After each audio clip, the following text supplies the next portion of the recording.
This is the Kpopcast, and on this episode, we talk about subversive K-pop artists and give some subversive K-pop song recommendations with those artists. And we dive into the women's fiction K-pop novel for grown-ups by Virginia Duan, Illusive. We talk about different aspects of it. So we've got a front end for non-spoilers, and then if you've actually read the novel, you can dive into the latter half where we dive into spoiler-rich territory. But yeah, thank you, Virginia and Michaela, for having this conversation on the Kpopcast. I don't know if there's anything you want to call it or share in the upfront here. Well, thank you for having me, everyone. I'm Virginia, the author, I guess, of Illusive. I should have said that. Yeah. And we've got the author of Illusive right here. And for people that don't know, Virginia is a writer, and she writes stories full of rage and grief with biting humor and glimpses of grace, based in the San Francisco Bay Area, and she lives with her husband and 5 children. Anything else you want to add to your K-pop profile? No, that's fine. That sounds good. I feel like I talked a lot. Watch Virginia appear on the kpopprofiles.com website. And yeah, so we're going to get into talking about your book. But because specifically the main character of your book, Kate, is such a subversive K-pop idol in the book, we wanted to share our favorite subversive solo artist in the real world of K-pop. Hey, but before we get into those topics, don't forget to join us on the Kpopcast listener fam on Slack. Link to that in the episode description, as well as a link to chip in for editing costs to our Ko-Fi link.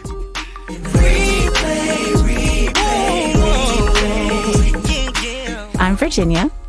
I'm DJ Peter Lowe. And I'm your PDM Michaela, and hit replays are usually K-pop song recommendations of the week. But these are still K-pop song recommendations. Well, yeah, usually, but we try to think of like things that have just come out. But as we said at the top of the show, these are our subversive K-pop solo artist hit replays. And I do want to quick shout out to Joe. When we first posed this topic in our Slack, he mentioned that subversive K-pop is kind of an oxymoron. So however we interpret this version of subversive, or subversive within the range of what K-pop actually is how we've approached this hit replay for today. So kick us off, Virginia. What is your subversive hit replay for this week? Mine is BB's Vengeance. I know Peter's chosen it before as a hit replay. Oh, yes. Talking about multiple times. For good reason. Yeah. And I just love BB. Vengeance is the title track off of BB's debut studio album, Low Life Princess Noir. It's firmly in the pop genre. It's about confronting someone who has betrayed them and showing mercy, but not really.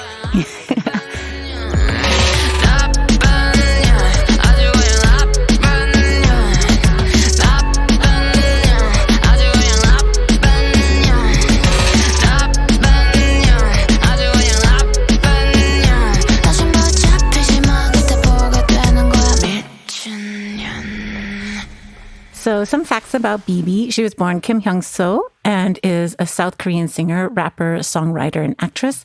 She signed to Feel Good Music, and she first appeared in 2018 on The Fan and became the runner-up of the show. In 2022, she released her first studio album, Low Life Princess Noir. And as an actress, BB is well known for her lead roles in the film Hopeless, which was in 2023, and television series such as The Worst of Evil, which was also in 2023. Where she gets to live out this concept over and over again as a mafia boss in the show. Oh my God.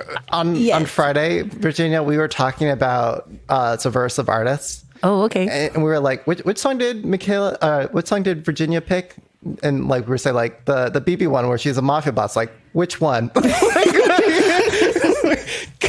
BB's been doing this for a few songs now, and so anyway. Well, to be fair, I think I chose Animal Farm first, but then I realized the hook I was hearing in my head was actually Vengeance. Yeah, because I'm a bad bitch. Yeah.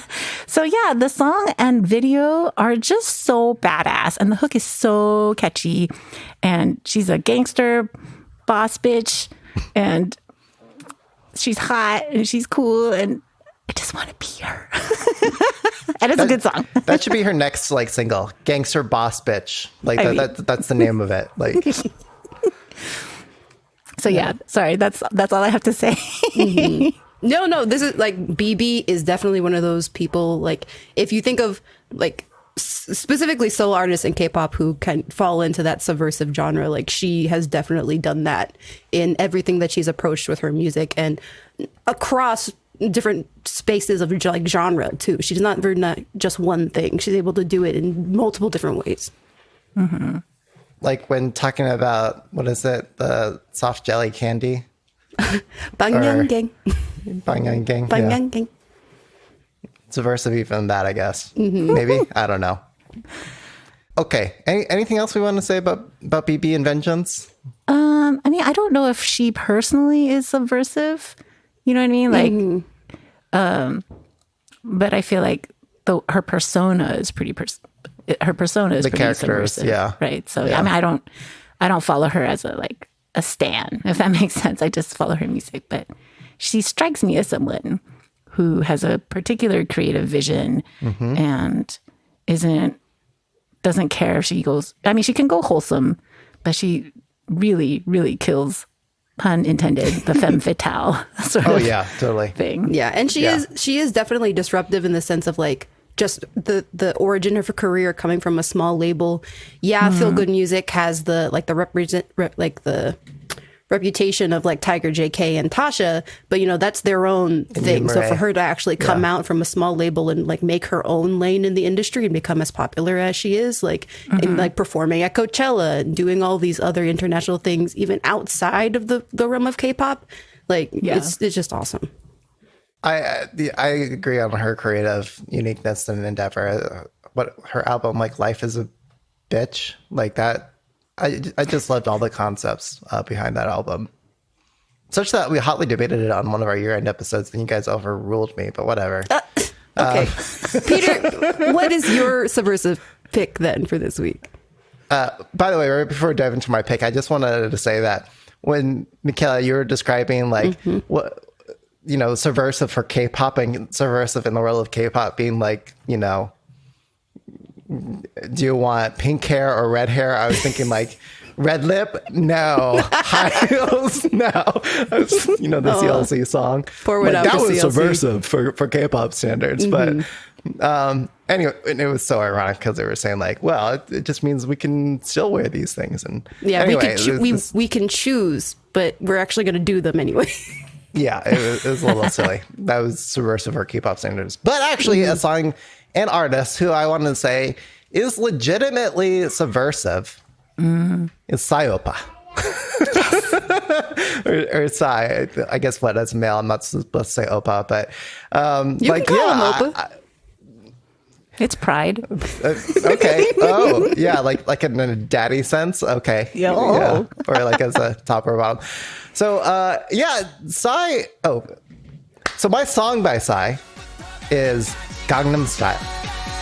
Of course, because you can't like it. Yes. 오빤 강남 스타일. 강남 스타일. 오빤 강남 스타일. 강남 스타일. 오빤 강남 스타일. Hey, sexy lady. 오빤 강남 스타일. Hey, sexy lady. So a lot of people, when they heard Gangnam Style, it was famous for being a joke. And like it had like it went through like the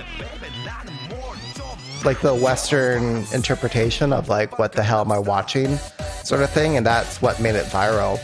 But if you peel back that like cheesy veneer of a guy dancing on boats and explosions happening behind him, it actually has like some really like subversive storytelling elements to it. It's a critique on the capitalistic consumer lifestyle as shown in the district of Gangnam, and how you're trying to show face and like for what end.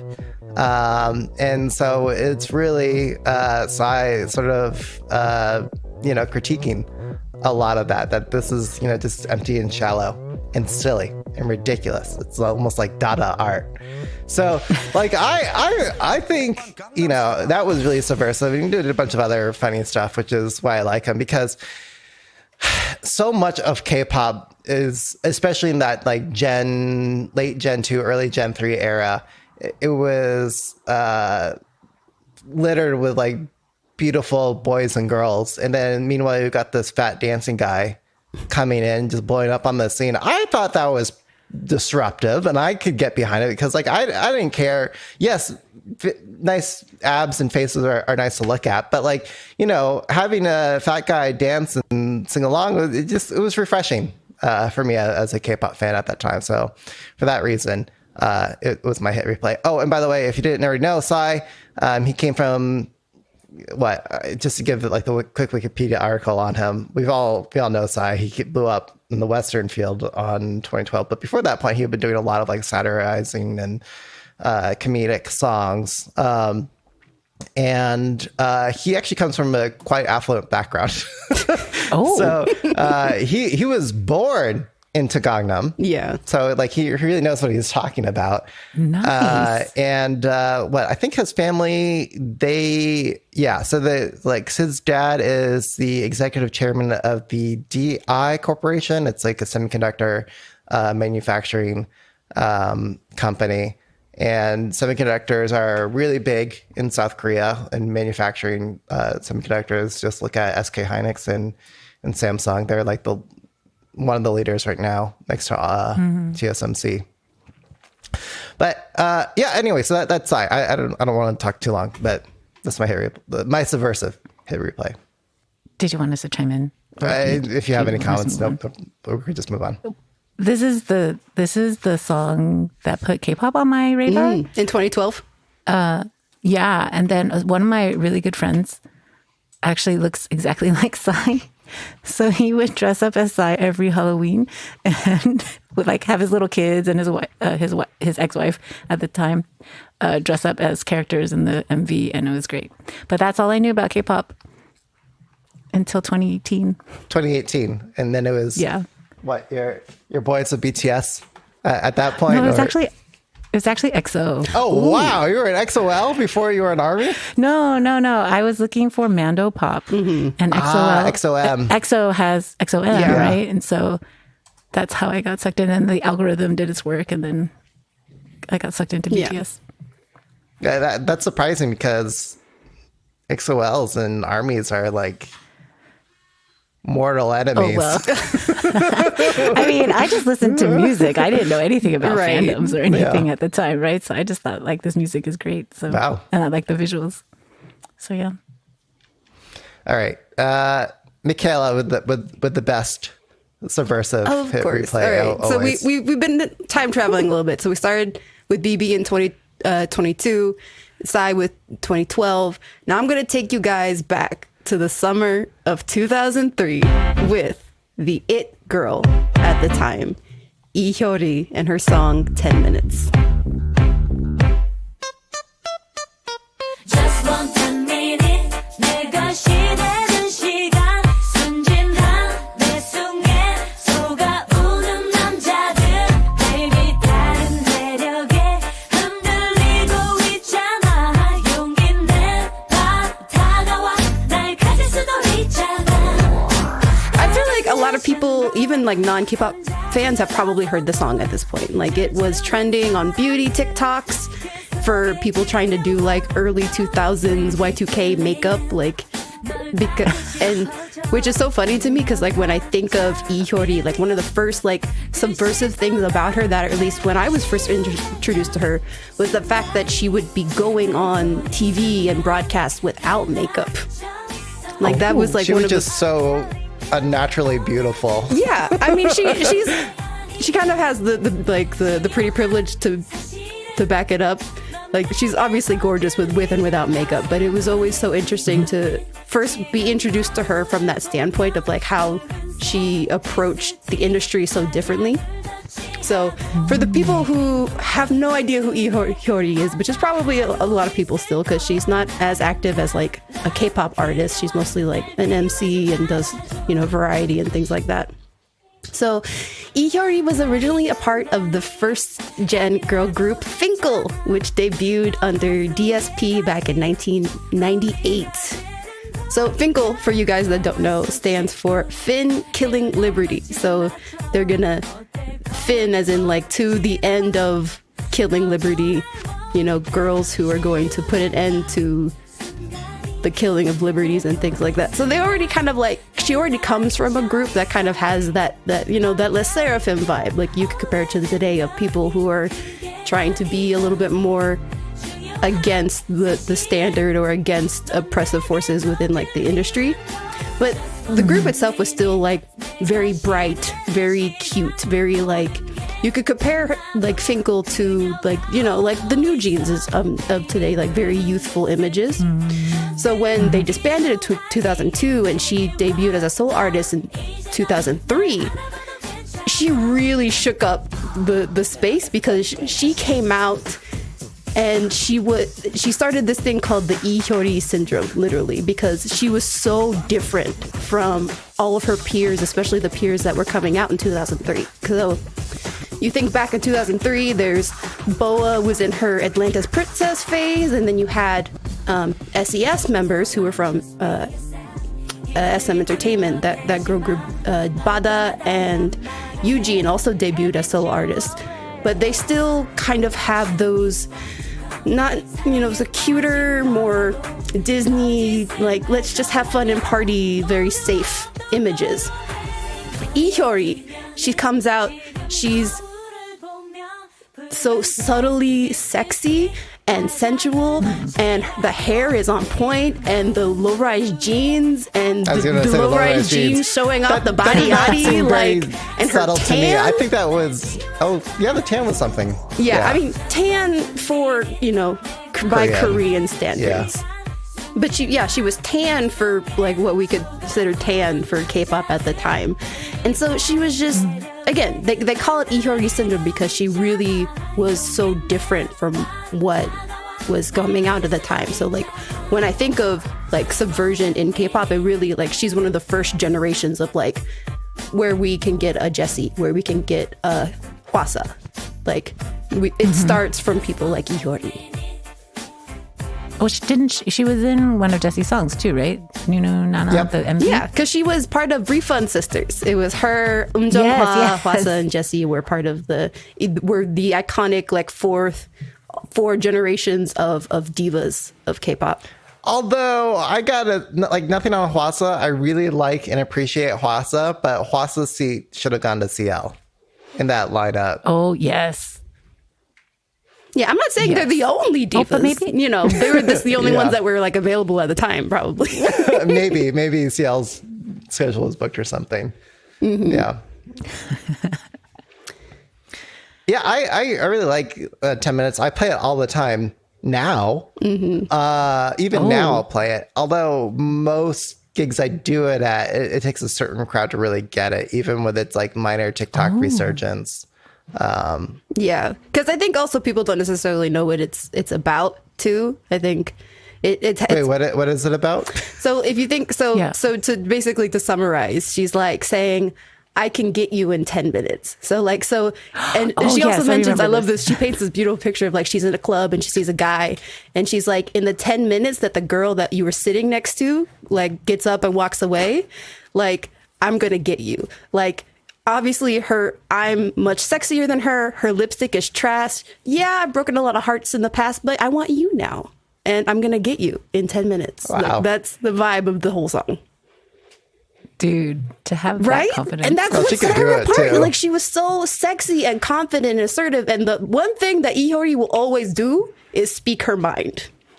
Whether it's in her music or even in her social activism, like she's known specifically as what they call in Konglish as a social litainer, which is like somebody who's an entertainer but also like socially active. And she speaks up about workers' rights, about women's rights. She's come out in support of comfort women. She encouraged people to vote in the 2012 election, which was the first election that, where Korea elected a female president.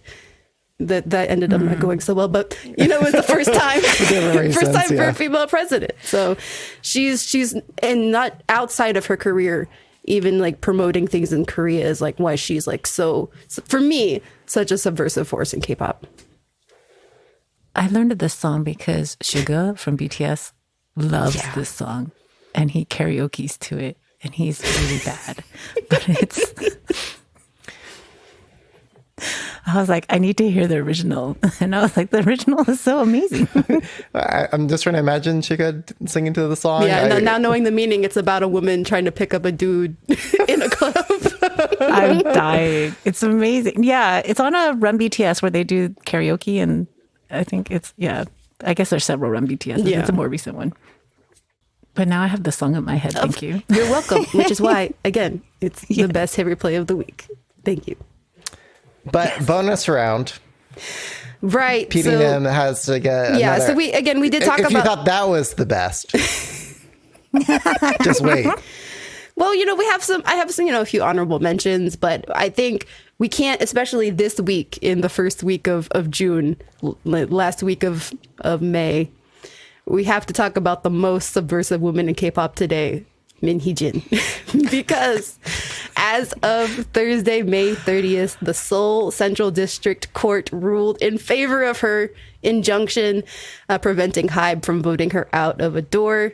And she is now currently, as of May 31st, not replaced and is still the CEO of Adore. So she won. She won. She beat the system that was working against her. I'm looking at Virginia's face. Did she win? In a court of popular opinion, maybe not, but No, but not even really. She's basically a lame duck CEO, Well, yeah. right? So like she has no power. They fired her board and they replaced it with like. What's infuriating about this is that it sets a really bad precedent for Korean companies because the majority shareholder cannot exercise their rights. So who's going to want to invest in Korean companies if that's the case, right? And it's like I'm all for feminism and also like if you're going to be a villain, be a better one and don't get caught. Like this is amateur villain hour. Like, so this is terrible. So, be better. If you're going to be shitty, be the best. Yeah, at to your being point, shitty. it wasn't that the court ruled that everything that HYBE said or presented against her was false, like especially like the leaked cacao chats of her like fat shaming New Jeans and the plagiarism. It's that it wasn't enough to prove that she actually committed what is it? A breach of trust. Like, she did it, but it wasn't enough for. It was like it was in bad taste, but it wasn't enough to be illegal. yeah. Well, this is how they justified it. It was against HYBE's interests, but not against Adore's interests, and therefore she couldn't be fired from Adore because she didn't harm Adore. So, I mean, that's legal finessing.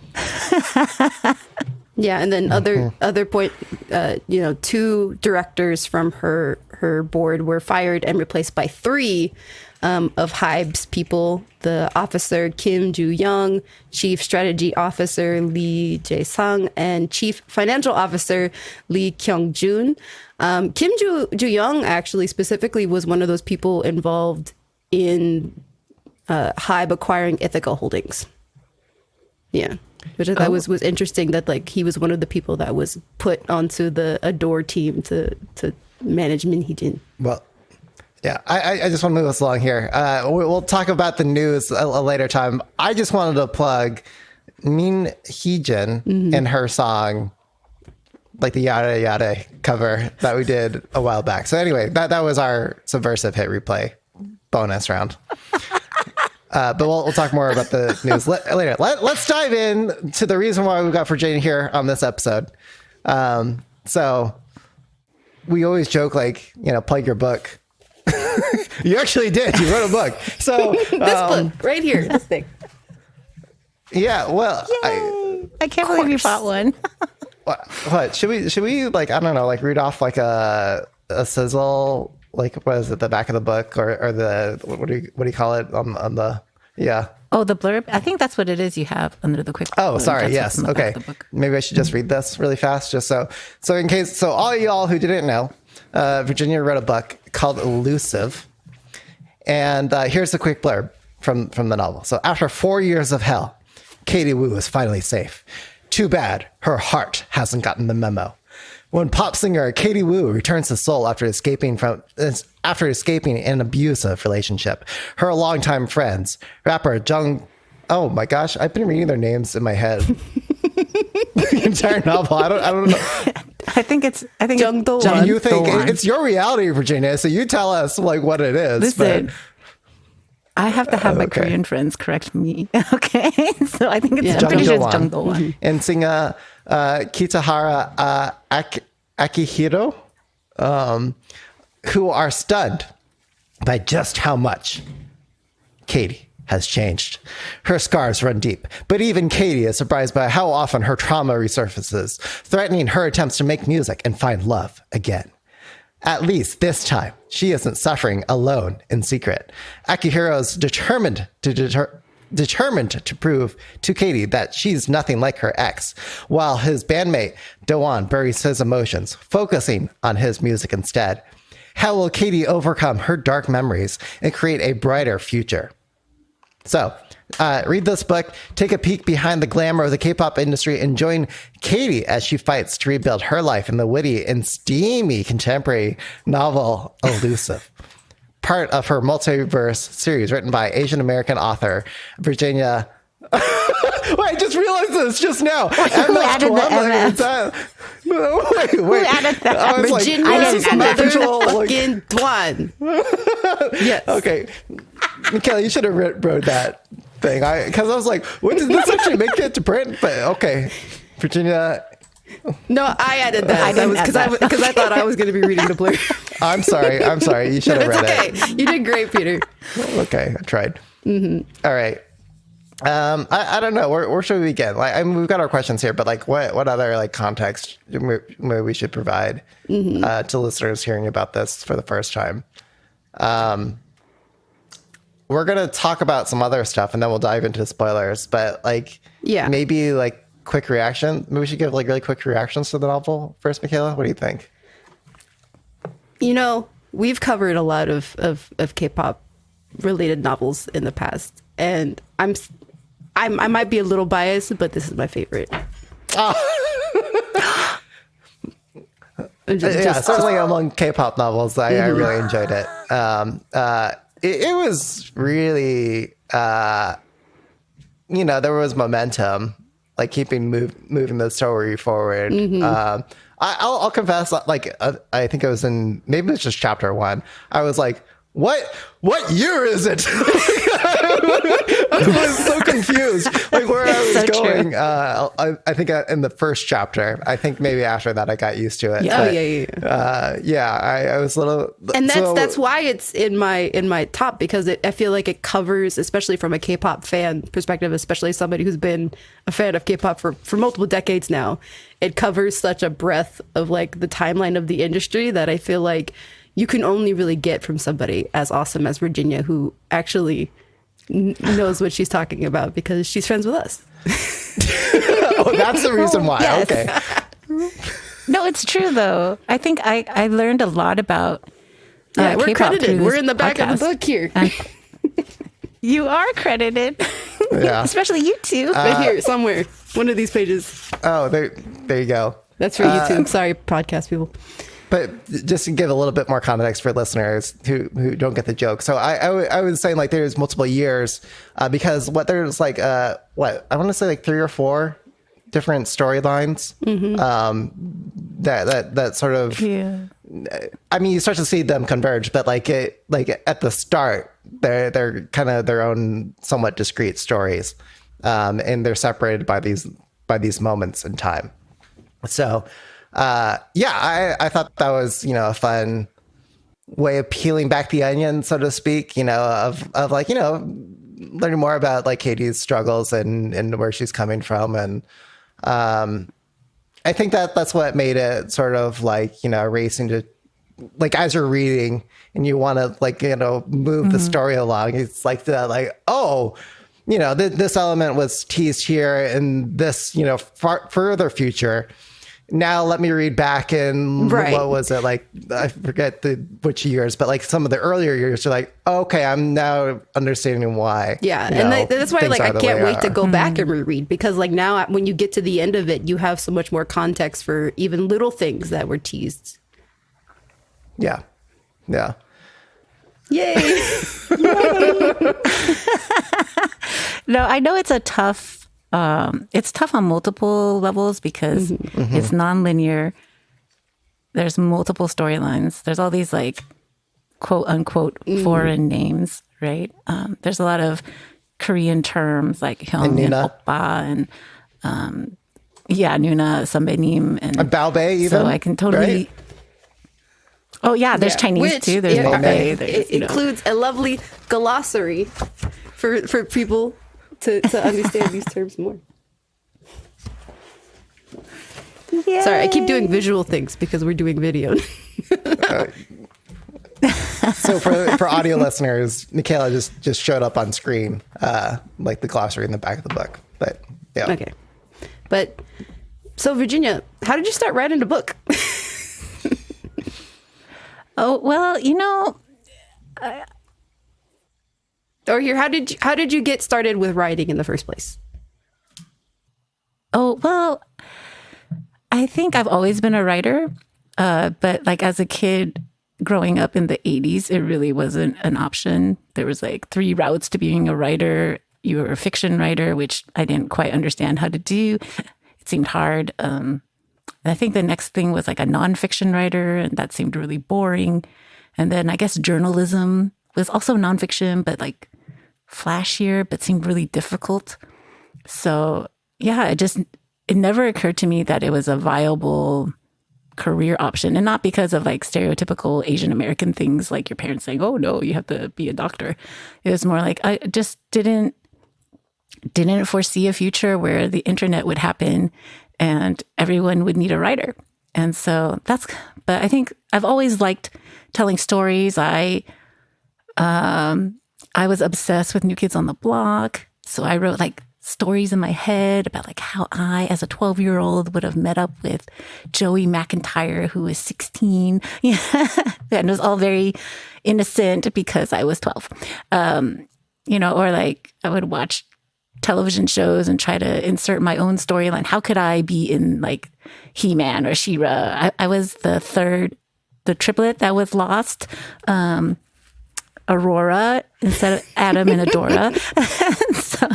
So yes, I've always been like creating stories around, I guess other stories or famous singers. So I think when I got into K-pop, it was inevitable to be like, what are their lives like? Or like, could I be a K-pop person? I could not because I'm old. But if I were to be still me, how could I be a K-pop person? Like, how could a Taiwanese American person get into K-pop? And thankfully, we have people like Mark Tuan and Amber Liu to show us the way, Mark Tuan, incidentally, same last name as me, just spelled differently. But yeah, so I just, that's kind of how I got started into like telling stories. And that's kind of what was the impetus for this novel. Like what would it be like to be a K-pop star, and what kind of person would that be? And if that person was me, how could I insert myself into this story, and then what would it look like? So that's how it kind of happened. I was like, well, what if we did this? Maybe I want to ask it was personal question here.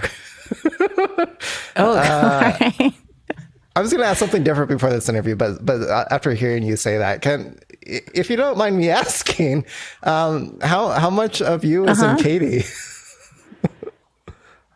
Oh, I want to. This is going to sound like a like a generic asshole writer answer of like, all my characters are aspects of me. But I would say, like, if you could Mary Sue yourself, you know, like if you could like have the most hyped up, super powered version of yourself, I would hope to be half as cool as Katie, if that makes sense. So like, if I were more talented, better looking, could actually dance, you know, then and could play all these instruments, then I guess she would be similar to me, except I feel very cheated out of these lack of K-pop stars in my life, you know? So, but yeah, I mean, in that sense, she's very similar to me. But I would never have the audacity to sleep with that many people because I just do not have any game whatsoever. So she's not really like me in that sense. I'm kind of a prude, which might be surprising. If I'm a prude in my own life, I'm not necessarily a prude in writing or whatever, or letting other people do whatever they want. And again, for listeners who haven't yet read the novel, Katie being the main protagonist, who's very bold, and you know, and not without her flaws and vulnerabilities, of course, but I think particularly, like you say, Virginia, like a very strong person, individual. But Just also on the note of like what prompted you to write, I've heard you talk about like the need to start writing, but like what was like for you the personal impetus to start on this novel in particular? This is actually the fourth novel I've written in this multiverse. So the conceit of the Her multiverse is that, you know how, do you ever look back on your life and you wonder, oh, what if I had done this instead? What if I had chosen to go to a different college? Or what if I had been angrier or bolder or more confident? How would that have affected my life choices and decisions? And I feel like every one of us has multifacets, right?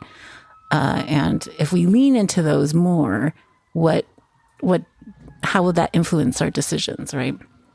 So in the multiverse, everything that happens to Katie up until she hits Soul is exactly the same. And then once in Soul, she leans into different aspects of her character. And certain beats always stay the same. Like her father's always an asshole in every single iteration. But depending on what aspects of her character she leans into, she deals with him differently, right? And then her different choices affects which members that she ends up with. So that's the conceit of the multiverse, which is basically a giant why choose situation. But also I wanted to like play with the idea of time and how there's no such thing as soulmates. Oh, okay. That's we'll have to talk about that more in the spoiler section of this episode. I want to return to that. I think so. What we'll do here, we'll talk about some of the themes of the novel at a high level way, in a non-spoiler fashion, and then we're gonna dive into spoilers because that's what we want to chat about. High level? Oh my gosh, I don't even know how to even talk about this in a non-spoiler way. I mean, what, Michaela, maybe I'll ask you, like, what were some of the major themes that you saw? Well, you know, I picked these ones specifically. So we've got definitely writing intimacy. There's varying levels of intimacy in this novel. Yeah. And then we've, interracial dating, multicultural couples in this show. And then also really getting into, like you said, the human side of like what people in K-pop are actually going through. They're very poignant beats about characters dealing with depression and suicidal thoughts, which leads me back to a question specifically that I think we can talk about without spoilers that we talked about forever ago. I don't know if you remember, Virginia, but we were talking about preparing for the tableau interview, and you mentioned this thing about writing about pain and being able to write about an experience and write it in a way that is genuine, but also in a way that doesn't necessarily hurt you in the process. And you mentioned Kate being so close to who you are and writing from a personal experience. Like, so how, especially in the theme of depression and suicide, how would you go about writing about those things without hurting yourself in the process, or did you? So I think I've worked through a lot of my own trauma. So Katie's father is actually based on my own father. A lot of the things that Katie's father did to her, my own father did to me. And so, but I've dealt with a lot of it through like 3 different therapists over the years. But it's one of those things where I think I've processed a lot of it. But when I was first writing this universe, so like I think I mentioned before, this is the 4th novel I've written in this universe, but it was the first one I published because you get better over time, right? So, I'm not publishing. I could not possibly publish the first novel as it is. But I think a lot of that processing happened in the first novel. So I would get like panic attacks when I was thinking about scenes. But it's sort of like when therapists work with small children and they do like imaginative play. And so it's like envisioning, like dealing with people who have traumatized you or how you would work it out differently or whatever. So it was kind of like that. So I think because I had worked out a lot of the issues either through therapy or from writing previous novels, it was less harmful to me as I wrote it. But I did want to keep both myself, not myself necessarily in mind, but because even in my nonfiction writing, I write about abuse or trauma or the things that my father has done, or even like suicidal ideation and those things like that. So I have written about tough subjects without it hurting me, so to speak, but I didn't want to traumatize the reader, right?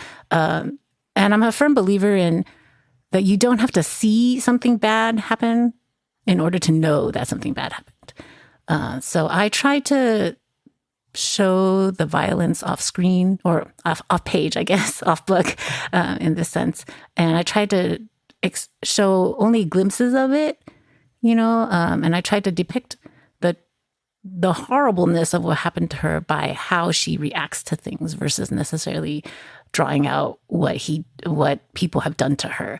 And I also I don't like it when like trauma is the like person's personality trait, if that makes sense. Like, and I feel like a lot of times movies or books, they do that to women, usually because it's a man writing a woman and they're like, well, her whole personality is she's a assault victim. And you're like, like that's not her personality, right?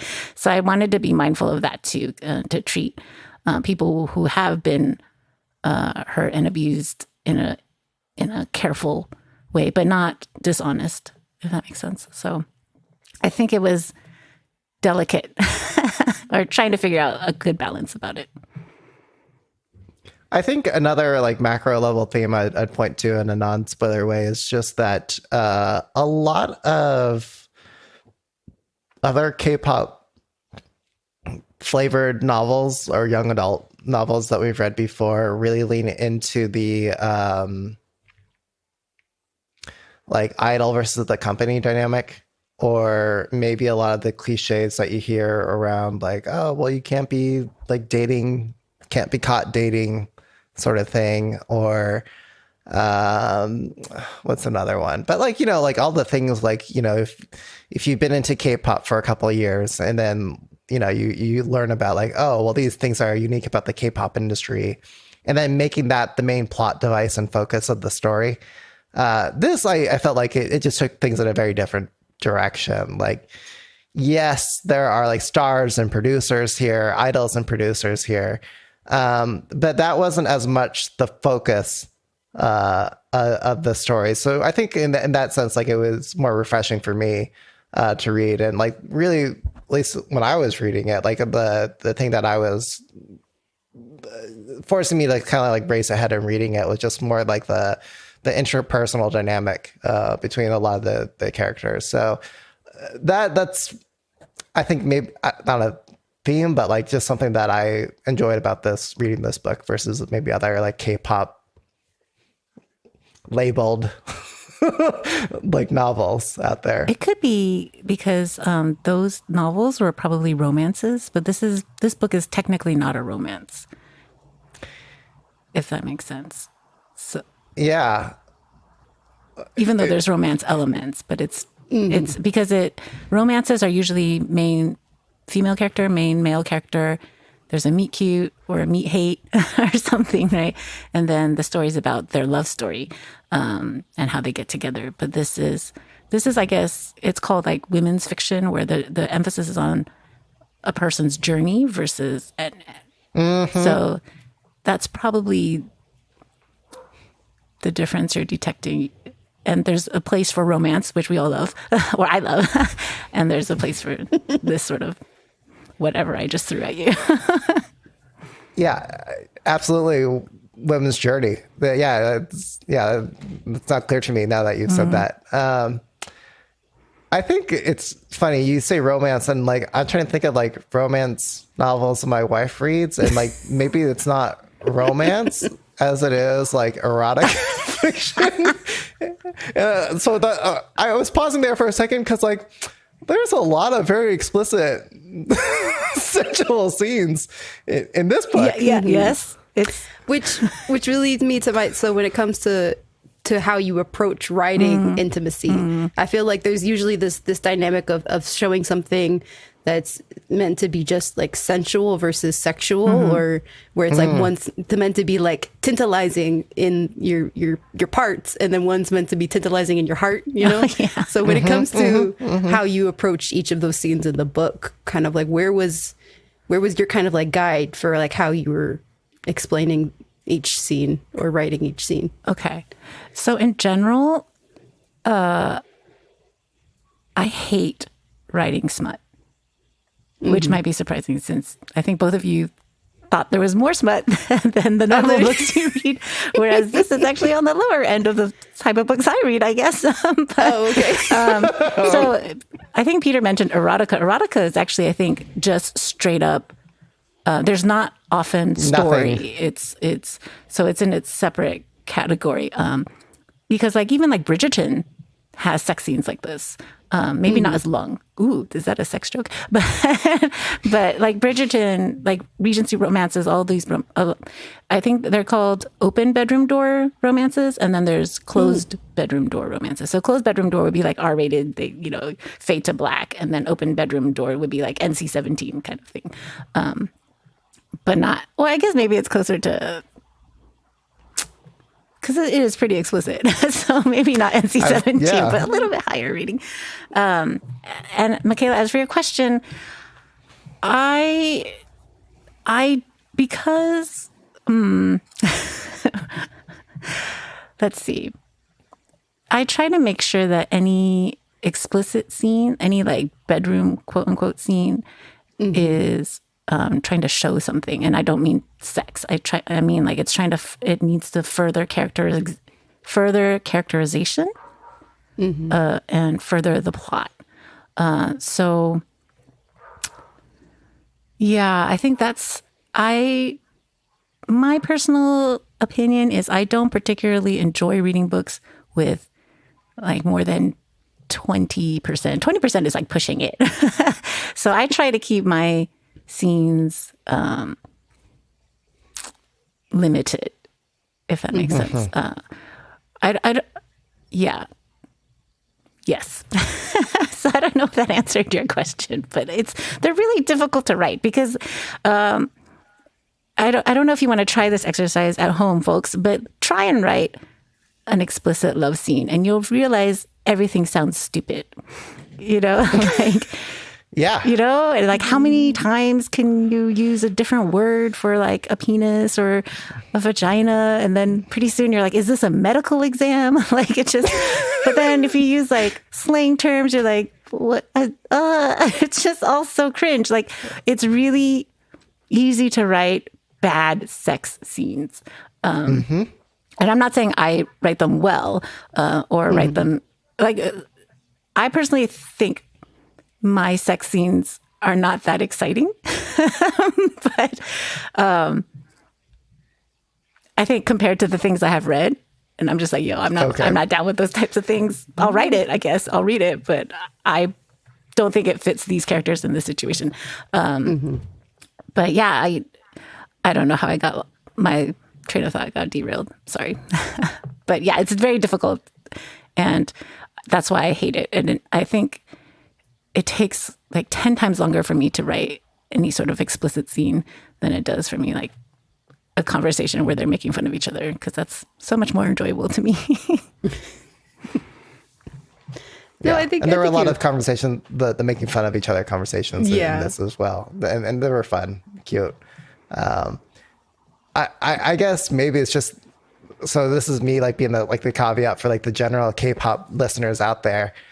There was more sexually explicit content in there that I'm just used to reading in general, just because I'm maybe like a young summer child, who hasn't like veered into that territory. So for me, like, as the uninitiated, it was really out there and compelling. Like, I felt the motivations and like the desires of the characters, which I thought you did really well.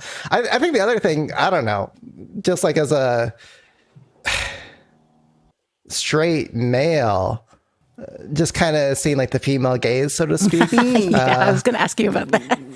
Yeah, I mean, like, I don't know how to say this without being weird, but like, I just find it like intellectually very interesting. And, it's just something I've always curious about, honestly. So I getting that perspective, I think was fun. And then there were also a lot of things that like Virginia, like you said, like you try not to talk about like the, like, oh, I'm just having like gratuitous sex scenes in here. But you also, there was, I think it's not too spoiler of me to say, like, how does one achieve an orgasm sort of thing, and that playing a role in the dynamic, between characters. So, like, I guess maybe what I mean to say is like, there are things that might conventionally be seen as like taboo or maybe like a clear part of a relationship dynamic, but you usually are in the what you said, like closed bedroom door dynamic. Like you wouldn't talk about in that case, because that's like maybe too much detail or something. I don't know. You're speaking about like mental illness and maybe like the roles, like medication might, or mental illness. Oh, it's all those things, right? Yeah. But I think. Sorry, I'm stumbling with words right now. Sorry. I promise there's not that much sex in this story. But maybe more than you would, 100% more than what you would expect in YA. Yeah, certainly that, right? But because I'm just used to maybe reading too much YA. Is maybe the thing. But the conversations between the characters and just like, them trying to set expectations with each other. And I maybe I'm thinking like one scene in particular, like the first time two characters, sleep together, do the deed, like, and like you're one guy clearly wants to make his gal happy, and it's just, there's that whole dynamic. I think that maybe wouldn't be touched on in a closed door thing, and yes, like there's the whole journey, before and after that as well, that that's not about the sex, but like it's like this is the journey of the character that goes into that moment as well. So I don't know. I think that was just really unique for me to read. And adding to your point, into those moments from the female gaze, but also the male gaze as well, I think, because there are points where you kind of jump between both of them. And so when it comes to understanding like the male gaze of a situation, was there any kind of difference in how you approached writing? I mean, I think it's, even though it's written from a male point of view, I think it's still writing a man from the female gaze, right? Like, if that makes sense. Like, I don't,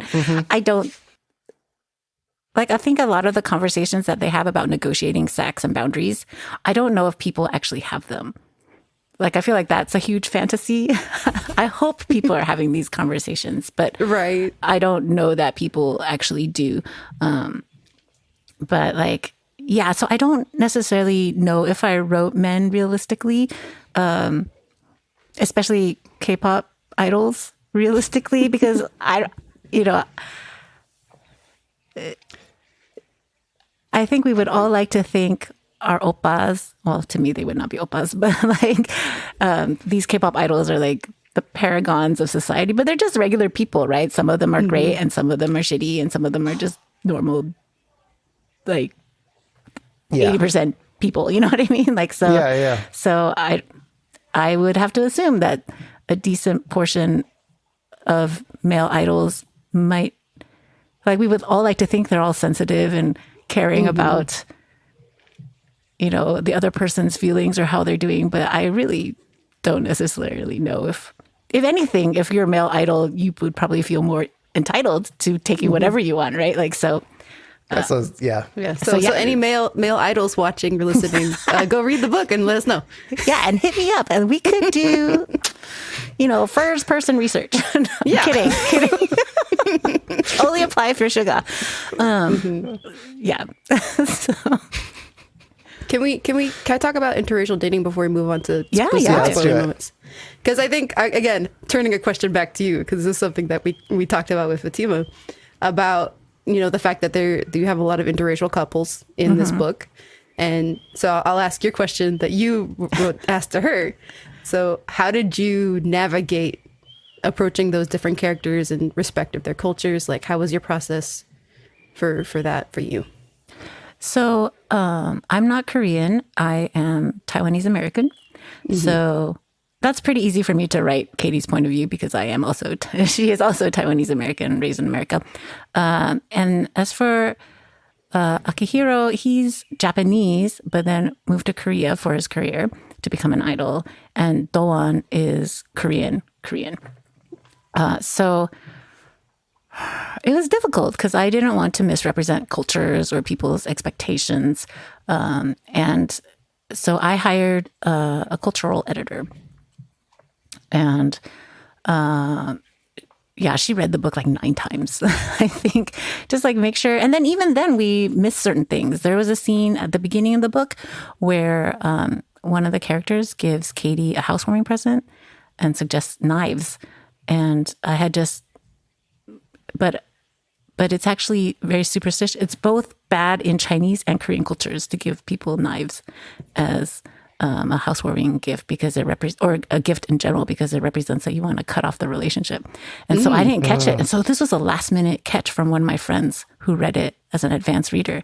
She's like, hey, I don't want to like mess up your whole book, but actually, and I was like, oh shit. So, you know, I'm sure I missed a lot of things because we're all just human, right? And it's all make believe. No actual idols checked. To like Yuta did not read this and go, actually, that's not how Japanese idols think in Korean in K-pop, right? I'm like, damn it.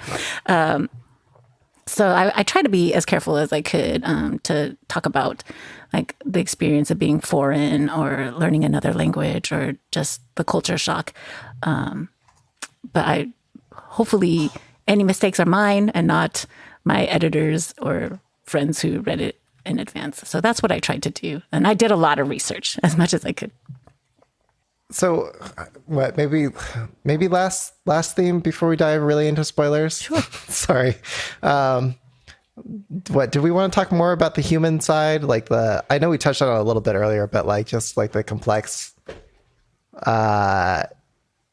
like depression. Sorry. Should we have a trigger warning here? What, I don't know, Mikhail, what do we usually say here? Like, Maybe like trigger warning, suicidal ideation. Yeah. Okay. And depression, I guess. mental illness. Yeah. So trigger warning, depression, suicide, ideation. There are those thoughts and those aspects. I mean, it's a big part of the stories here. So yeah, just to read off one of our pre-scripted questions here, like what do you want our readers to learn from Kate's struggles with suicidal thoughts and depression? I don't know if there's a particular lesson, but just that, I mean, it sounds so generic, but like lots of people have struggles, including idols. But I think mostly I want folks to see one way of healing. That's another thing I wanted to show through the multiverse, which is different ways to heal from trauma. That there's no right way to do so. And that it's difficult to reach out for help. Yeah. I mean, it's really difficult. There's lots of aspects at play. Like, for instance, during the pandemic, I had a few days where it was really, really bad for me. And I couldn't, and I wrote an article about it. But the reason why I didn't reach out, even though, because I've written lots of articles on mental health and like suicidal ideation. But when it happened to me for like 3 to 4 days, it was a bad spiral. I couldn't reach out, or I refused to, because I was worried that they would take my children away. Or if my husband and I ended up getting a divorce, that he would use mental illness or this episode against me and take my children away, right? Like, so it's so big, and because certain people you speak to are mandated reporters, and it's for your safety, but also it can also be used against you, right? So I think I just wanted people to see that in her situation, she felt like this was her only choice. And it turned out not to be. Right. But like it could have been a much more tragic ending, right? But then we wouldn't have a novel. And so, but it, like a lot of K-pop and K-drama stars have died by suicide, and I think we should just have more compassion for that, right? Like we never know. It's so cliche to say like, oh, we never know what people are going through, but it's true. We never know what people are going through, right? And then I kind of illustrate a little bit of it, but like internet vitriol is really bad, and some of the choices she makes draws a lot of fire from the interwebs and starts fan wars, and people do tell her to like do bad things to herself, and so, I don't know. I think she just lucked out, and I think if people are fans of K-pop, to please treat these folks, these celebrities as people and not as like some puppet or avatar of your desires or whatever. So. I mean, talking just a bit more about K-pop generally for a moment, like maybe it happens because we're looking at a character and we're not thinking of the human. So yeah, just a PSA to think of the human. Yeah. And to your point, like the persona that we're looking at, the book is a lot about personas, right? Katie has her own persona. She gives a particular persona to her friends in the industry and to her fans in general. Doan has a particular persona and he feels obligated to be that persona all the time. Akihiro also has his own persona and he doesn't know how to break past that. To be like, to what Michaela was saying, like to have actual intimacy versus just physical intimacy with Katie. And so like all these, and that's actually why I called it Illusive. It's a pun also on elusive because she is very elusive, but it's mostly she's making an illusion, right? It's all with her personas and sometimes it's like you fake it till you make it. And sometimes it's like, well, this is the only way you can pull through in this situation, or you hide, and it's bad for you, so. Should we move into like spoiler? Yes. territory? Like, I think we're getting there. So Yeah, sorry. Okay. So if you enjoyed some of the topics that we've talked about, go out, get the book. We'll have a link in the episode description. That's your spoiler. Okay. Consider yourself warned. Spoiler territory begins now. I don't know. I don't know Spoiler. how many. She has sex with a lot of them. But my question for you, Virginia, Yeah. why not Sumin? Why not Sumin? He was right there. Like, and I had the worst like fourth, fifth male lead syndrome for Sumin, to be honest. Because like he related to her. He was her voice when she couldn't really speak the language. Like they kind of related because he was Gyopo and they understand like that fish out of water story. And like to find out that he did have a crush on her the whole time, Virginia. Why? Why not? Why was he not? Why did you do to my OTP? Why was he not endgame?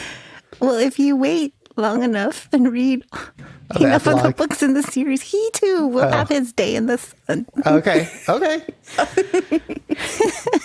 Sorry, that was just the biggest thing I had to get off my chest. That was that she doesn't, at least in this book, Yeah. end with Sumin.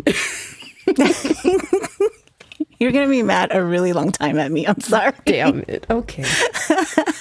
But a lot of people agree with you. So Okay, Peter, I don't even know where to begin on now that we're actually in the like spoiler free or spoiler territory. I don't know where I want to start.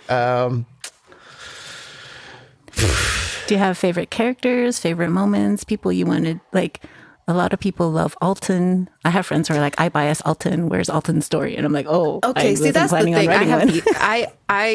He's still on the lower level for me as far as like my rank of men in her life. Oh, wait, I want to hear your rank. There's so much there. Well, to be honest, my all of my notes for the book are by hookups. Wait, hookups for Katie or Yeah, hookups for Katie. So okay, and there are at least two with Alton that I remember or that I wrote where I put in my notes. And for him, like he was always the character that I was like the most suspicious of. Because no, I was also like I had my guard up. I was like, this guy's got another motive here. Really? Yeah. He wants nothing in return. Yeah. Okay. Oh, he does, but he's also okay with her not choosing him, right? Like, Yeah. So he's D tier as far as like my favorite character. I love it. I love all these different responses to these folks. Mm-hmm. So who was your favorite? Sumin? Sumin was your favorite? Sumin is like the goal OTP, but as far as like actually my favorite is probably Hiro, but I think or Akihiro because like but just be from the perspective of just like their knowing more of like their relationship journey. I think and like how especially again loving the part of their communication with each other like they actually do the thing. Wait, what do you mean by communication? Well, it's going back to what we mentioned earlier about like her being very honest about like not wanting to be sexually intimate with him and then them like kind of working with each other once they try to initiate that intimacy, but then also when it comes to her opening up about why she's being so reserved with him and like them actually having that communication part that so many relationships like in books and movie and dramas, especially like in the Hallyu sense of things, the characters never have those communication moments and that's always what hurts their relationship, but you actually get to see that with her and Hiro. But it's so interesting that you say that because it is actually the lack of communication that hurts them, right? Yes. Okay. Yeah. But there are smaller steps to a better, relationship that I see in the that could like it could have been so great. It could have been. Yeah, and I think that's what you were talking about earlier, like Virginia. Like I even called it out. I think explicitly at one point in the story where I think Katie said like, it could have possibly worked out like one time or like if maybe the timing or conditions or something whatever like it might have even worked out. But yeah, I think that was yeah, of all the characters I can relate to, I think it was certainly Akihiro the most. And like, I think one on like the more like young puppy end at the start of the relationship, like, he's clearly excited about, Nuna and wants to give it his all, and go into it with like all the best of intentions. I think that certainly, I think every, like, are you guys familiar with Wong Fu Productions? Like, Yes. in like Wong Fu, they had this like YouTube series, I want to say early days of YouTube. YouTube was still maturing around this time, but they had this like Good Guy series. This sounds familiar, yeah. Anyway, it was like, it was kicked off by this like one like romance video that they did, where it's like, oh, this guy, he's always trying to make himself known, and he's just a good guy. The nice guy. The nice guy. That's what it was. Was it nice guy? Nice guy. Nice guy. Anyway, so later we find out like, it's kind of like an abuser dynamic, being like a nice guy, like, it's like most nice guys actually aren't nice guys, like, and they kind of use it to like fuel their own like hate for women incel things. Where was I going with this? So anyway, I guess I mean to say, like, every guy thinks that they're a nice guy. They all think that they're a healthy protagonist. They all think that, they're trying to do the right thing for their partner. And like what Katie even calls it out a few times, like, oh man, this guy, he's delicious, he's handsome, and he's ready to move at my pace and do these things. But and yet, like he doesn't know how to confront or address the moment. Like you can really see how Akihiro is kind of like helpless, like, he just doesn't have the literacy or like the understanding to broach like a lot of these mental health items, or he just feels unequipped, like so I think in that sense, I relate as well. It's just like, how do I speak with this gender, or how do I, I think it's almost like used by the patriarchy at times, but like, there's a scene in The Notebook where like the guy is like, what do you want? Right. And she's like, I don't know. Like, what do you want? Right. And I think, a lot of like male written, comedy and skits will be like, well, if only women just, spoke their minds. Right. Like, as if it was that simple, or that easy. And I think, in that same way, like, I relate to that. Like, I'm struggling, to speak in a way that is received by the opposite gender, or is understood, or how do I approach this in a respectful way, such that I'm not blowing up on the other person. And Right. and that's what I felt like was like the crux of his fallout. So Yeah, it's interesting because I have friends who hate Akihiro, like absolutely despise him. They're like, oh, he's such a jerk. He treats her so poorly, and how dare he, like, blah, blah, blah. And I'm like, okay, I'm glad you have feelings for my characters. Yeah. And but part of me is just like, first of all, he's young, right? He's like mid-20s, right? I mean, no, late 20s. But like, it's his first real long-term relationship. And then how can he, so yes, he's bad at communicating his real worries, right? Because he thinks that love will fix everything, that love is enough. And I wanted to make it very clear that love is not enough. And like good intentions are enough. Because I think he's a good intention guy, right? Right. But he wasn't equipped, like you said, Peter. Like but he wasn't equipped partially because Katie never told him these things, right? Like Katie was unable to communicate these things. And, it happens a lot to people with complex PTSD, which I think is what she had.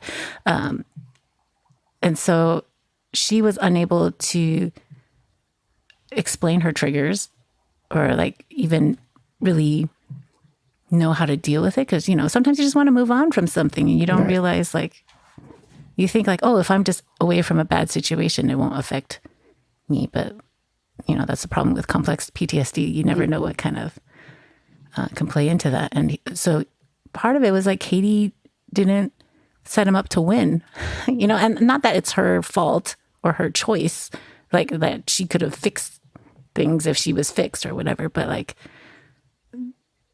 it's not entirely like, it wasn't like he was on purpose being a jerk, Right. you know, or on purpose triggering her. He just genuinely didn't know, and he was trying his best, right? Which, to my point, Kate, for me, was the most frustrating character. Yeah. Just because, No, I bet. especially in the initial few chapters, because again, I don't know as much about her story, especially her background. But then by the end of the book, I do start. Once you get that more understanding of like, why can't you just say the thing, just tell people, just like why, and then it's like, okay, I get it now, like why it is so hard for her to connect, why it is so hard for her to just open herself up again to especially the men in her life after being hurt so physically in that way.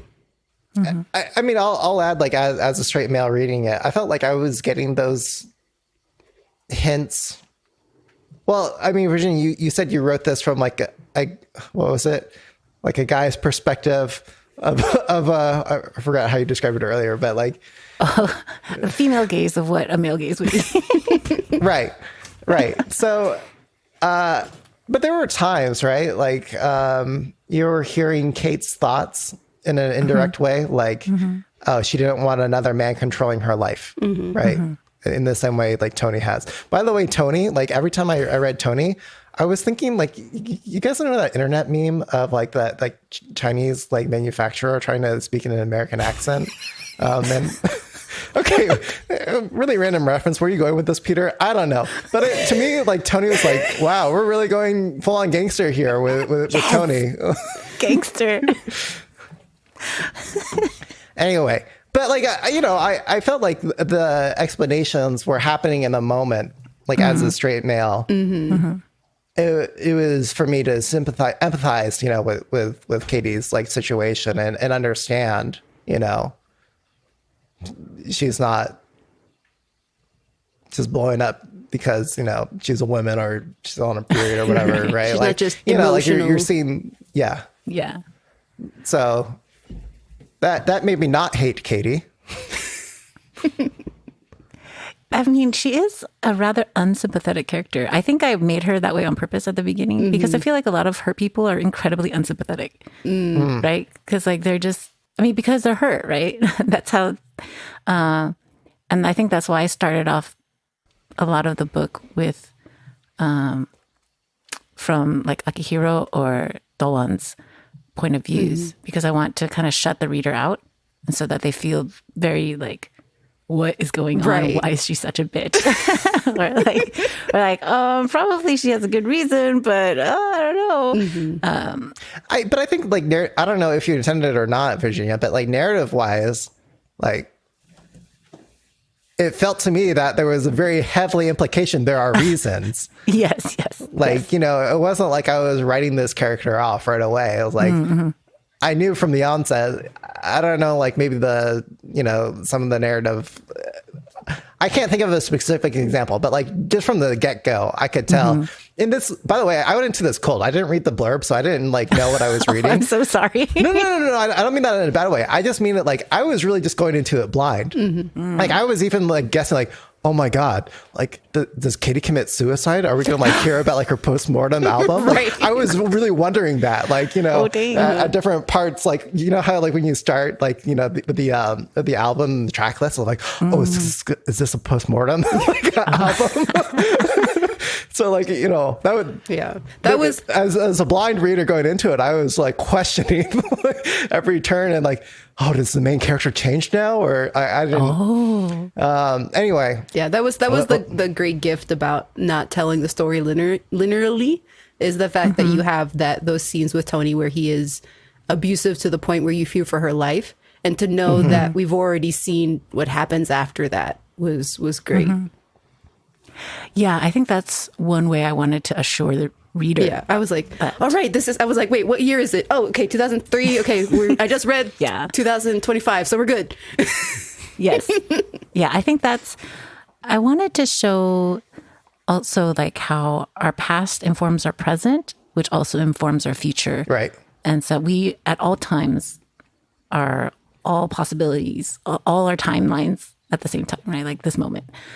So I kind of wanted to show that. And I also wanted to show sort of like how cyclical things were.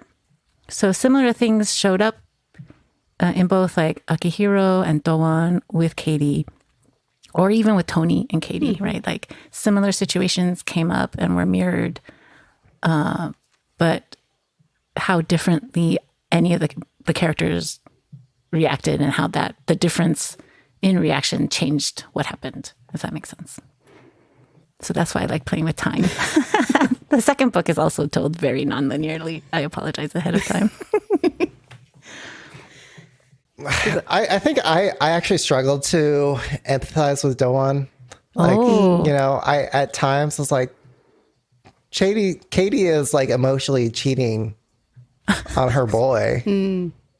On Doan? No, on Akihiro. With I Doan. felt with Doan, yeah.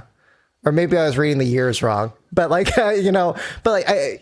before the moment, like before she broke up with Akihiro, and or maybe it's happened the other way around. But like, before the moment they broke up, and she jumped into things with Doan. Like I don't know.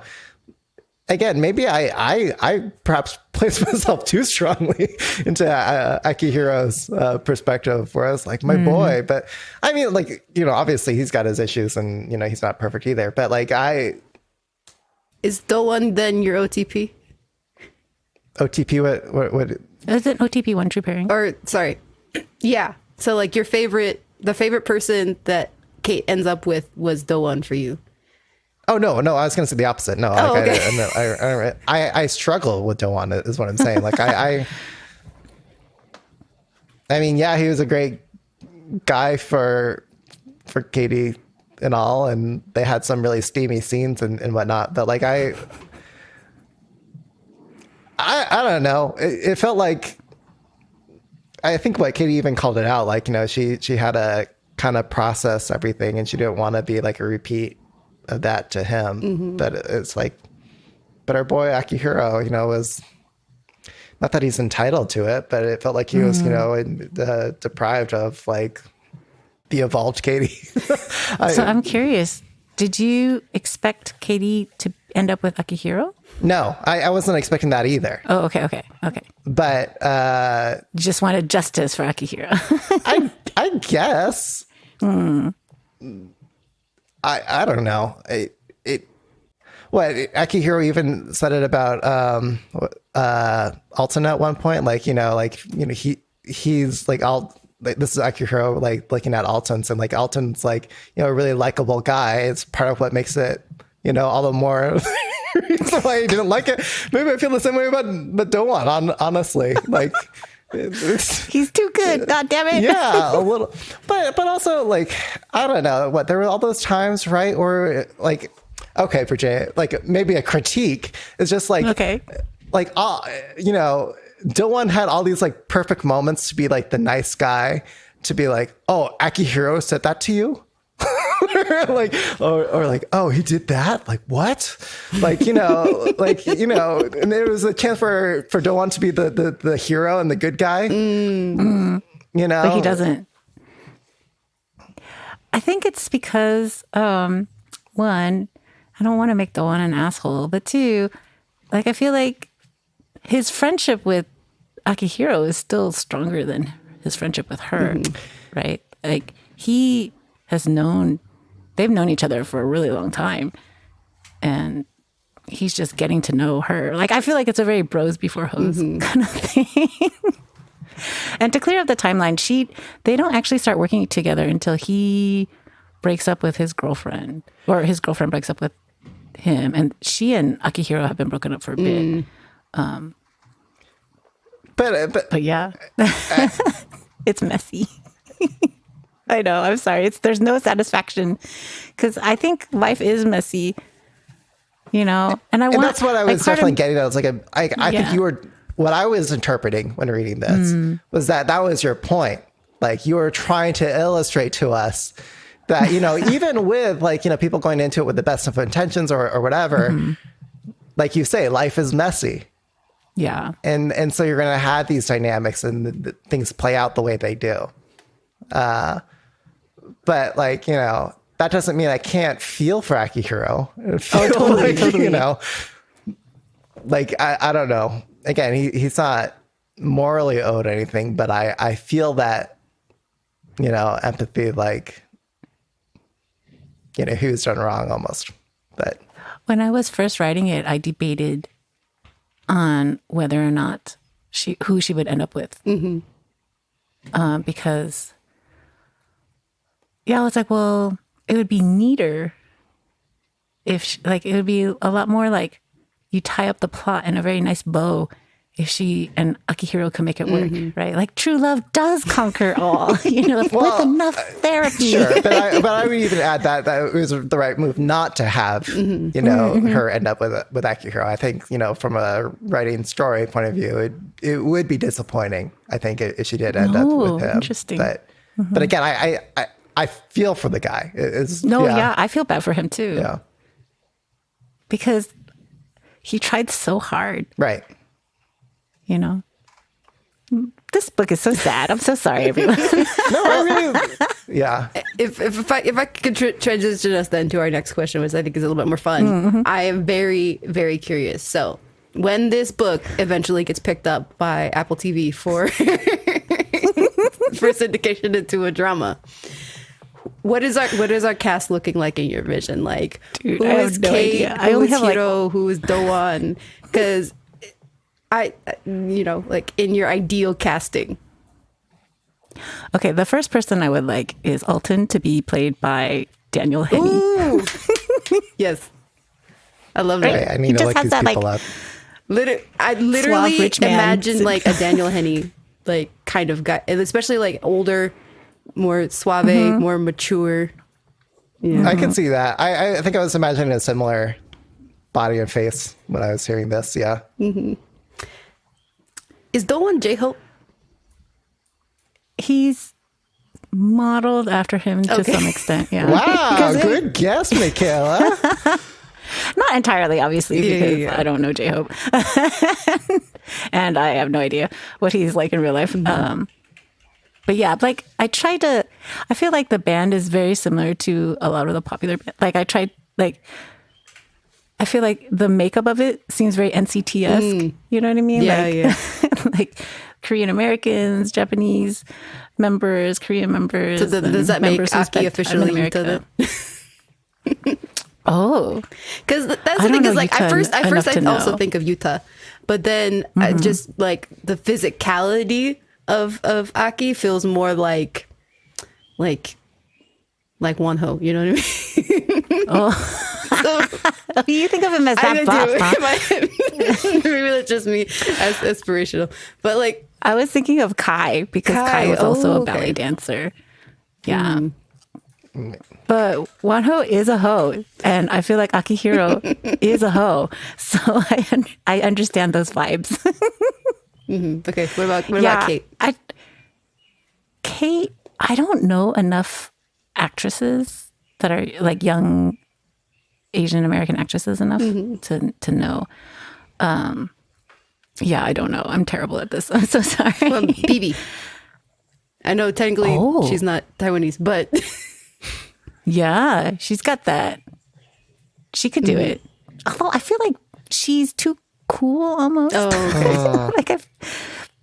But she does play, like, kind of off kilter a little bit, and I think sometimes Katie can come off off kilter. Okay. Is off kilter the right word? I don't know. But Okay. Well, and then the last one, Tony. Who's Tony? oh, dude, I feel like it makes him really old. But like someone like Donnie Ip. Really? Johnny, like I think that there's a certain like evil class that comes with Tony, like of money and resource, and I think Donnie could kind of match that, and like almost like white collar criminal sort of thing. So, yeah.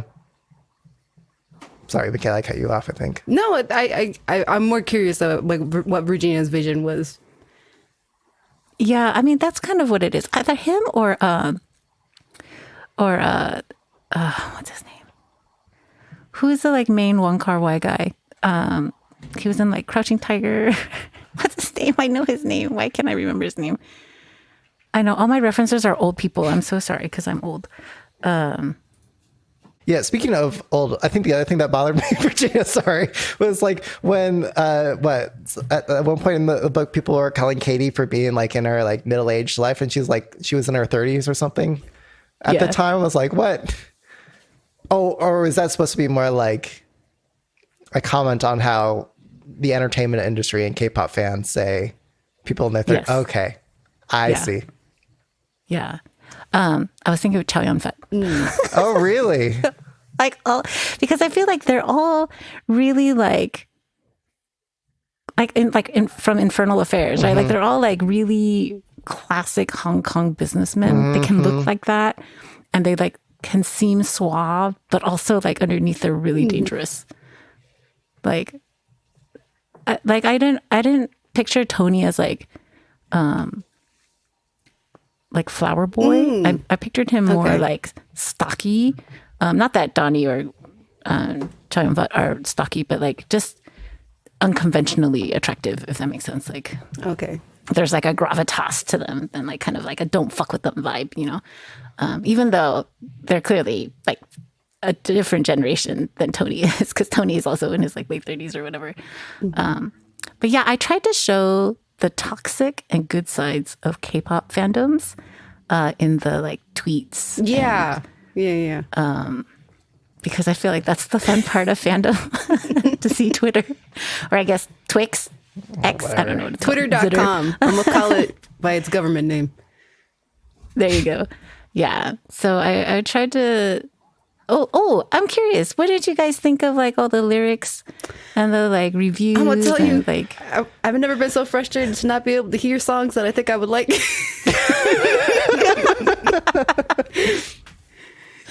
yay!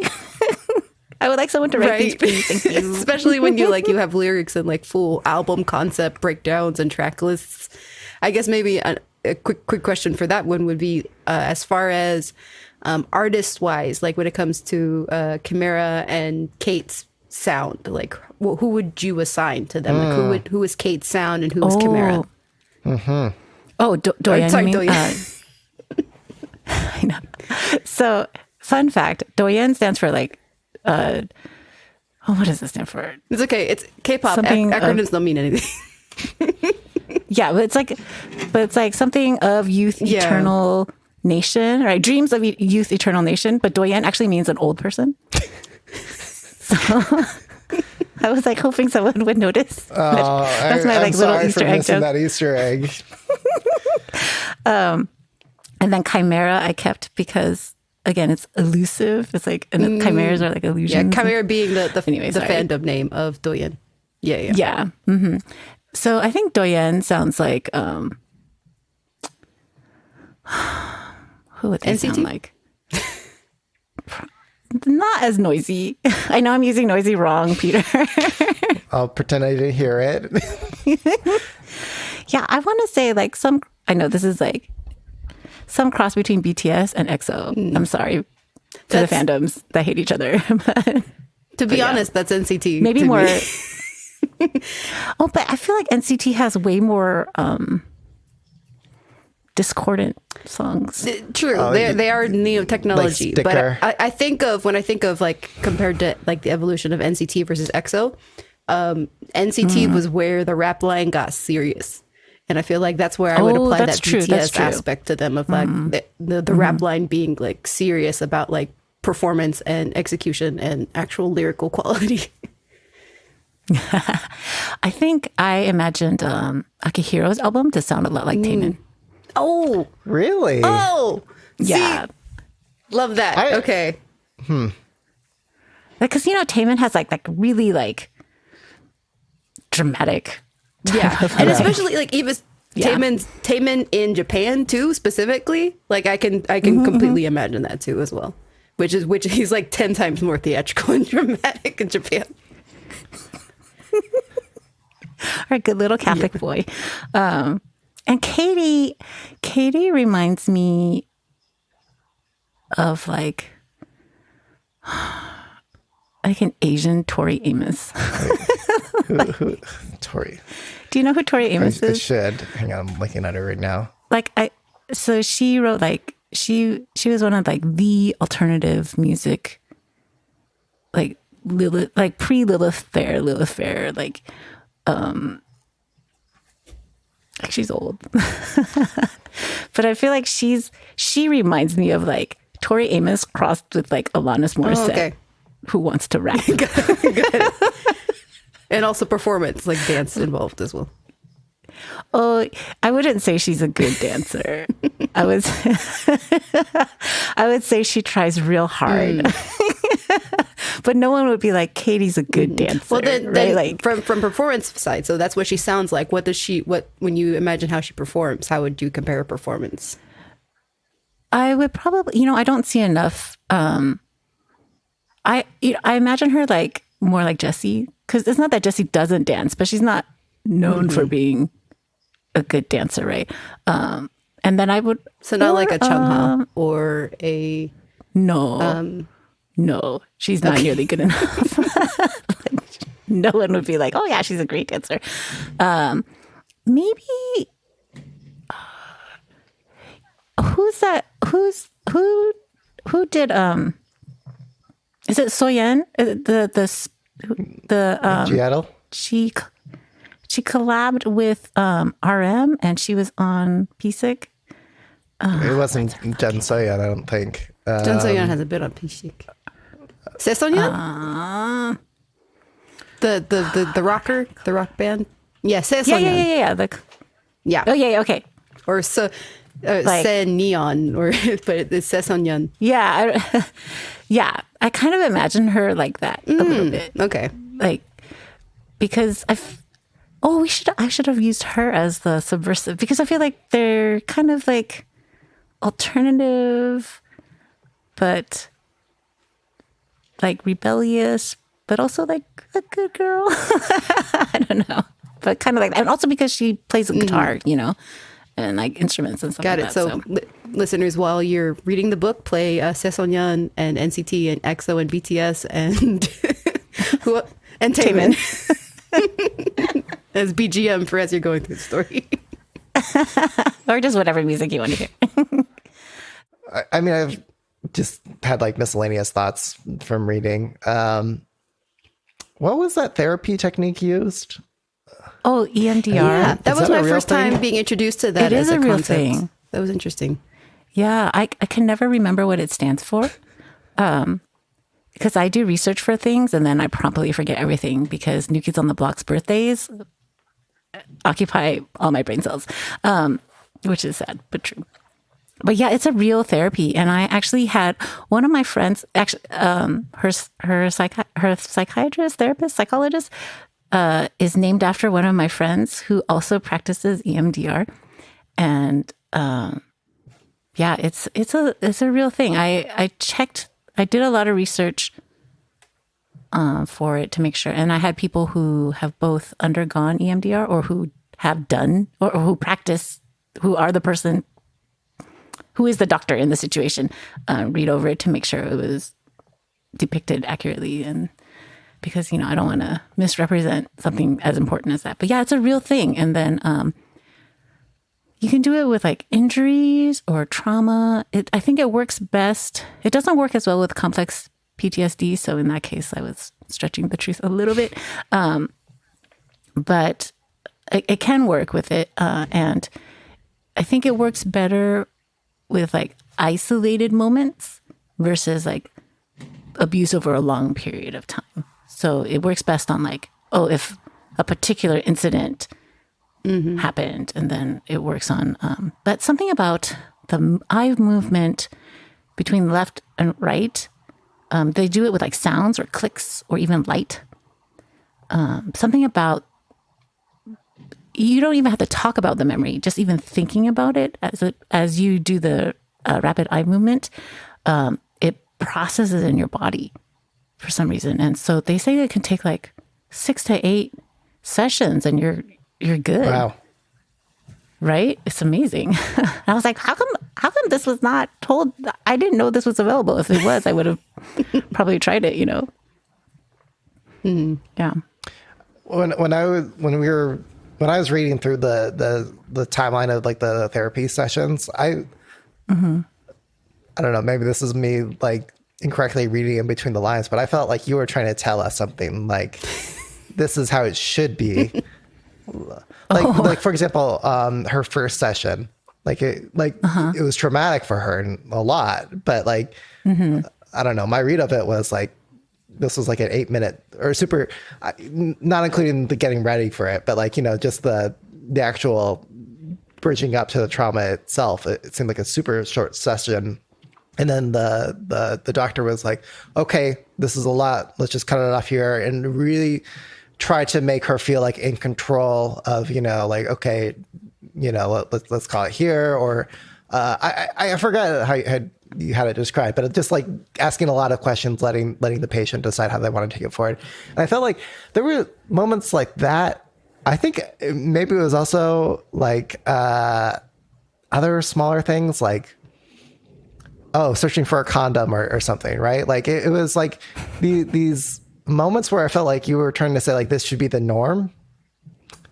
Yes. And you were trying to like normalize Yes. this as like this is kind of like the like cultural expectation that we should have. So I don't know. There was just a macro comment for me. It just felt like there was a lot of that. And maybe the question is like, was that your message that you were trying to tell to us, to the reader, like that these sort of things like should be normalized and I don't know, expected. I mean, I don't know if I like, that's like a huge mission, but I do want to normalize talking about sexual boundaries. I do want to normalize what maybe an EMDR session might look like. I do want to normalize, prophylactics, like using condoms, having safe sex, I do want to normalize, being a hoe. If you want to be like, if you want to sleep around with a bunch of people and compare notes and have an Excel spreadsheet,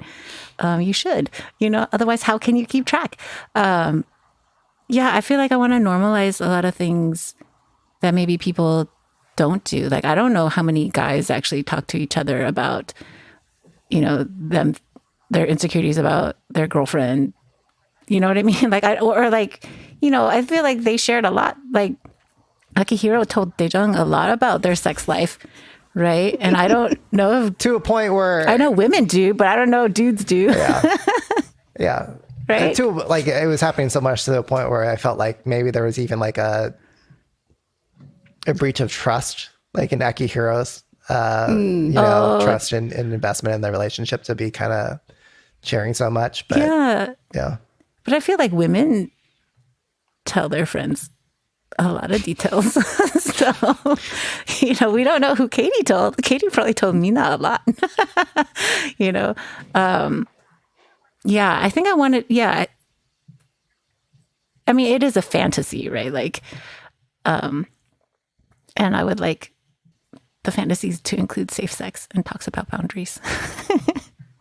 Because I don't know if we see examples of it enough. Because I feel like a lot of, not that this book is a romance, but I feel like in a lot of romance tropes, it actually romanticizes really toxic traits and really toxic relationships. So much that Akihiro and Katie would be the expected relationship, right? And because Akihiro and Katie were really toxic together. Like their brokenness did not play well together. But maybe if they had met later, or I tried later. Yeah, or like part of me thinks like, oh, if only like Akihiro had more life experience to kind of like see above himself, like take himself out of his like own personal situation and try to see like what's really going on in the bigger picture to then better help Katie, But also, it's not his job. Right. It's not his responsibility. He has his own career. They're touring. He's got a solo career. Right? Like, can you imagine you're on tour and you're dealing with drama like this? Like, that's gotta suck. I would never want to be an idol, or like a relationship with somebody who is touring all the time. Like, that sounds terrible. I don't know. Yeah. Maybe it just says like how vanilla I am as a person, but like, I don't know. And maybe this is just like more normalized nowadays. Like, but this dynamic between, how could I say this? Like more, I think the word like destroy or wreck was used in a lot of sex scenes, right? And then like there's that aspect, right? Like being like more, I don't know, borderline violent, maybe not actually violent, but like, how it's described and desired. And yet like, Katie herself having her own like very violent traumatic experience. And like, I think what I don't know, like what I was also just taking from that was just like, there's an aspect of desire and consent in that, the trauma and the sexual desires aren't necessarily connected. Like, I think like, I don't know, maybe because I'm like a very vanilla person reading into this, or maybe like, a lot of like Hollywood style writing would try to make a more explicit connection between those things. Like, whereas here it felt like they were very deliberately separate things. But again, maybe that's me reading into like metaphors in terms of how they're describing what they want. Yeah, I think it was more metaphorical. Never mind then. It's okay. But I mean, if you want to imagine it as more literal, that is okay too. As long as it's consensual, and it was consensual between them, these imaginary people. So. Yeah.